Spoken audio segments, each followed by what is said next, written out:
Assalamualaikum warahmatullahi wabarakatuh. Kembali lagi di perkuliahan kita, pertemuan pertama di semester ini, yaitu mata kuliah mekanika bahan dan statika, yang nantinya ini sebenarnya akan menitik beratkan ke materi mekanika bahan ya, seperti itu. Tapi nanti kita akan mereview juga sedikit mengenai statikanya. Oke, karena statis tertentu khususnya kita sudah belajar di semester 1 dan semester 2. Sekarang kita masuk di semester 3. Itu kita belajar mekanika bahannya. Oke, jadi mekanika bahan dan statika itu adalah saya katakan itu seperti laki-laki dan perempuan. Itu adalah sebuah pasangan sebenarnya ya. Jadi statika berbicara mengenai gaya-gaya, sedangkan mekanika bahan berbicara mengenai bahan-bahannya, materinya ya, materialnya, seperti itu. Jadi sifat-sifat mekanik material nanti kita akan bahas tentu saja di sini. Jadi dalam ilmu desain tentu saja statika tidak cukup, harus ada ilmu mekanika bahannya. Baik, ini adalah materi utama kita di semester ini. Saya flashback sedikit. Di sini ada dua ya materi utama yang akan kita bahas di sini. Yang pertama adalah kita flashback dulu adalah di statika 1 dan 2. Di sini ada gaya. Oke. Gaya secara umum ya. Terus yang kedua adalah perletakan atau tumpuan. Oke. Atau restraint ya, support ya. Yang ketiga adalah gaya-gaya dalam. Tentu saja kalau ada gaya-gaya dalam, ada gaya-gaya luar. Gaya-gaya luar ini adalah gaya-gaya yang memang ditimbulkan dari beban-beban luar, seperti beban angin, beban hidup, beban gempa. Itu adalah beban luar, gaya luar. Sedangkan gaya dalam yang dia maksud itu adalah gaya-gaya yang timbul di dalam struktur kita, atau dalam material struktur kita, akibat adanya tadi gaya-gaya luar. Jadi gaya-gaya dalam ini sebenarnya adalah reaksi atas adanya aksi atau gaya luar. Oke. Yang keempat adalah kita akan mereview tentang struktur statis tertentu. Nah, struktur statis tertentu ini kita sudah belajar kemarin. Di sini ada simple beam atau balok sederhana, cantilever beam, portal statis tertentu, struktur Gerber, ya, dan yang terakhir adalah rangka batang atau truss. Oke, rangka batang atau truss yang strukturnya adalah statis tertentu, karena ada juga rangka batang yang strukturnya adalah statis tak tentu. Seperti itu. Kita akan belajar di semester statis tak tentu, itu belajarnya sudah di semester depan. Baik. Yang kedua adalah statika. Oke. Statika untuk struktur statis tertentu yang kita belum belajar di semester 1-2 adalah portal atau kerangka 3 sendi. Biasa kita sebut juga portal 3 sendi. Oke, portal 3 sendi. Ada lagi pelengkung 3 sendi. Tapi kita akan belajar nanti di sini adalah portal 3 sendi. Oke. Terus poin yang ketiga, tentu saja ini adalah materi utamanya. Ini adalah mekanika bahan. Di sini di mekanika bahan tentu saja Anda akan belajar yang pertama luas penampang dari bahannya seperti apa. Misalnya profilnya adalah H-beam, berapa luas penampang. Kalau katakan luas penampang ya satuannya tentu saja adalah milimeter, sentimeter, meter, dan seterusnya. Yang kedua adalah kita harus mencari titik berat penampang. Oke, jadi titik berat penampang atau center of gravity dari penampang. Di sini saya sebut X, Y karena namanya titik berat itu adalah X, Y-nya, di mana lokasinya ya, poinnya. Satuannya tentu saja bisa milimeter, sentimeter, meter, satuan panjang. Yang ketiga adalah momen statis atau momen tahan. Oke, ini adalah satuannya milimeter pangkat 3, sentimeter pangkat 3, meter pangkat 3, dan seterusnya. Intinya adalah satuan panjang pangkat 3. Yang keempat adalah momen inersia. Momen inersia atau I. Oke, sini ada satuannya bisa milimeter pangkat 4, sentimeter pangkat 4, meter pangkat 4. Yang kelima adalah tegangan. Tegangan atau stres. Oke, satuannya adalah MPa, megapascal, atau sama dengan Newton per milimeter persegi, kilogram per sentimeter persegi satuannya, atau juga bisa kilonewton per meter persegi. Kilonewton per meter persegi ini adalah kilopascal. Oke, setara dengan kilopascal. Oke.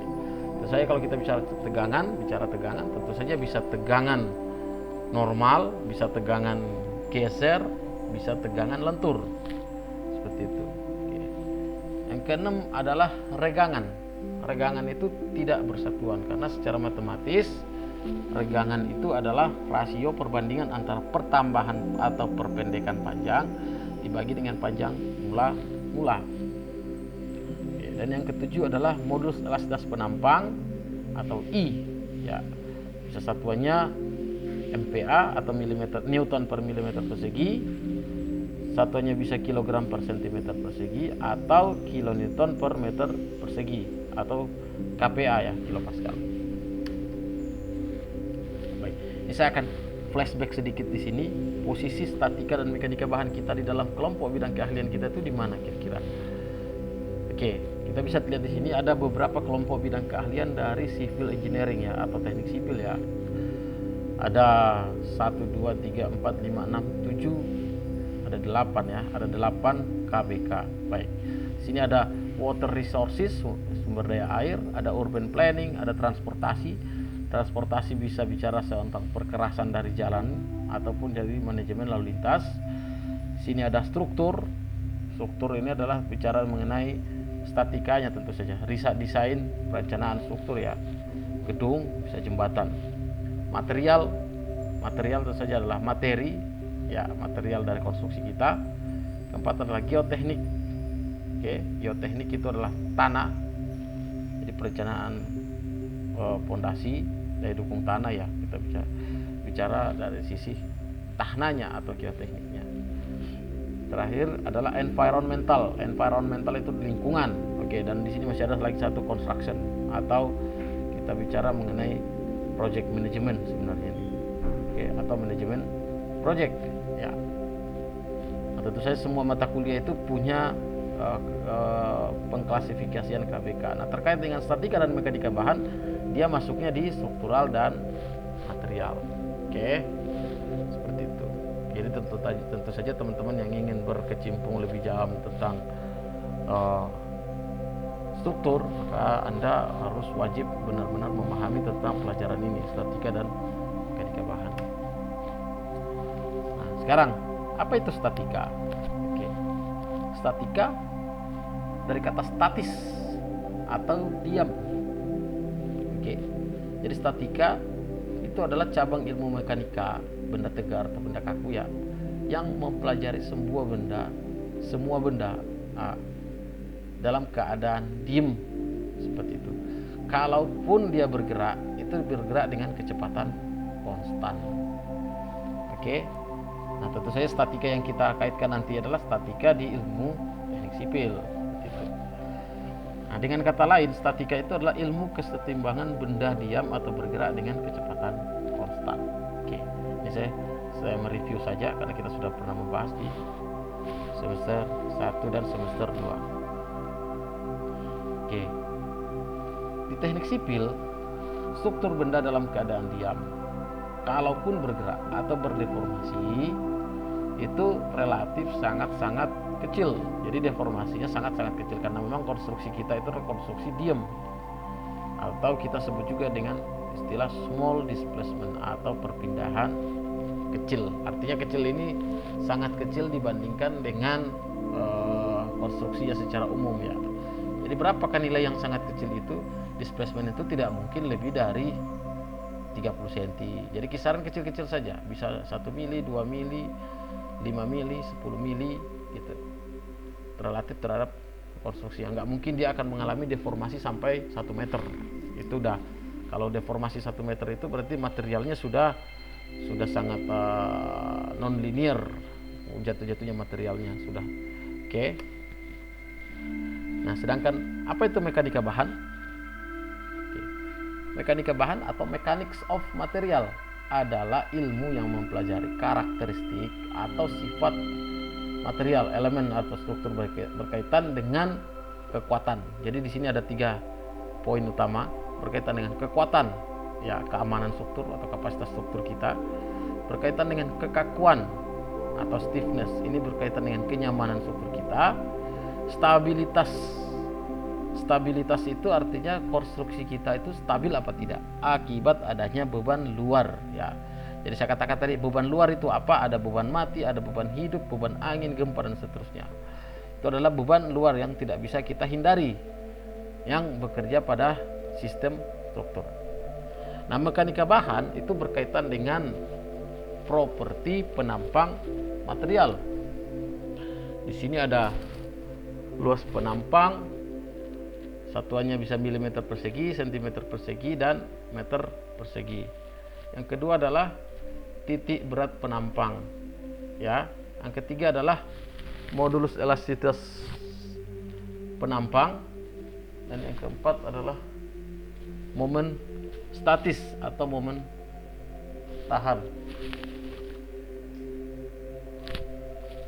Dan yang kelima adalah momen inersia atau di sini kita bisa ada IX, IY ya, kita bisa lihat. Nanti kita akan jelaskan lebih detail. Oke. Terus lanjut. Tujuan utama dari analisa struktur kita ya, atau statika dalam ilmu teknik sipil, tentu saja tujuannya apa? Nah, ini tujuan utama kita. Jadi teman-teman selama ini belajar statika itu sebenarnya apa tujuannya? Sederhana saja. Tujuannya hanya yang pertama tentu saja mendapatkan gaya-gaya dalam. Jadi kalau ada gaya luar tadi, gaya luar kita berikan ke struktur kita, maka akan menghasilkan ada gaya-gaya dalam atau respon dari struktur kita. Jadi tujuan pertama mendapatkan gaya-gaya dalam struktur. Di sini sangat terkenal sekali sudah ada bending moment, ada gaya lintang atau gaya geser, ada gaya normal atau gaya aksial. Dan yang ketiga adalah adalah momen torsi. Oke. Nah, yang kedua adalah untuk mengetahui deformasi atau displacement pada struktur. Nah, ini kenapa? Karena deformasi atau displacement itu merupakan fungsi dari kekakuan dari struktur, fungsi dari kenyamanan dari struktur. Tentu saja di dalam ilmu teknik sipil ada nilai batas yang diizinkan oleh displacement yang terjadi. Misalnya displacement yang terjadi tidak boleh lebih kecil dari displacement izin. Seperti itu. Oke. Yang ketiga adalah mengetahui besarnya reaksi tumpuan atau support reaction ya, atau reaksi perletakan ya. Jadi secara umum produk utama analisa struktur adalah reaksi atau perlawanan yang timbul di dalam struktur akibat adanya beban luar yang bekerja, yang kita sebut dengan aksi. Oke. Jadi dalam hukum 3 Newton, aksi sama dengan reaksi. Ini adalah tujuan utama. Dan sekarang kalau tujuan utama kita mendesain apa sih? Saya di sini ada 5 poin. Jadi kalau Anda sebagai seorang desainer nanti, pastikan bahwa struktur yang Anda desain itu harus aman. Artinya kuat terhadap beban yang bekerja. Kalau di dalam secara matematik, terminologi matematiknya, kapasitas struktur harus lebih besar daripada beban yang bekerja, atau kapasitas tegangan struktur kita, kapasitasnya harus lebih besar dari tegangan yang terjadi. Yang kedua adalah struktur harus nyaman. Struktur harus nyaman itu artinya struktur mempunyai kekakuan yang cukup. Nah, ini diukur dari deformasi yang terjadi harus lebih kecil dari deformasi yang diizinkan. Atau ini juga bisa kita ukur dari analisis modalnya atau frekuensi natural yang terjadi pada struktur kita. Ini untuk struktur-struktur yang langsing sifatnya ya. Oke. Yang ketiga adalah stabilitas struktur itu harus terpenuhi. Stabilitas itu artinya benar-benar harus stabil. Jadi jangan kita tahu bahwa perletakannya kita pakai perletakan roll semua, maka strukturnya pasti jadi nggak stabil. Contoh seperti itu. Dan yang keempat, kemudahan dalam pelaksanaan pekerjaan atau workability. Nah, ini juga harus diperhitungkan. Oke. Dan yang kelima adalah biaya pekerjaan yang efisien. Jadi dari 1, 2, 3, 4, 5 ini adalah tujuan utama dari kita melakukan desain struktur. Jadi untuk apa kita mendesain struktur? Kalau strukturnya nggak aman atau strukturnya terlalu strukturnya aman tapi sangat boros. Jadi struktur itu harus optimum. Ibaratnya kalau kita mendesain jembatan sudah kita tahu bahwa jembatan itu hanya didesain untuk truk jalan raya di Indonesia yang hanya truknya 50 ton. Jadi untuk apa kita harus bikin sekuat-kuatnya bisa sampai lewat 100 ton sedangkan peruntukannya hanya 50 ton, karena itu berkaitan dengan biaya yang dihasilkan oleh desain nanti. Oke, nah untuk pelajaran selanjutnya saya akan lanjut pada video berikutnya.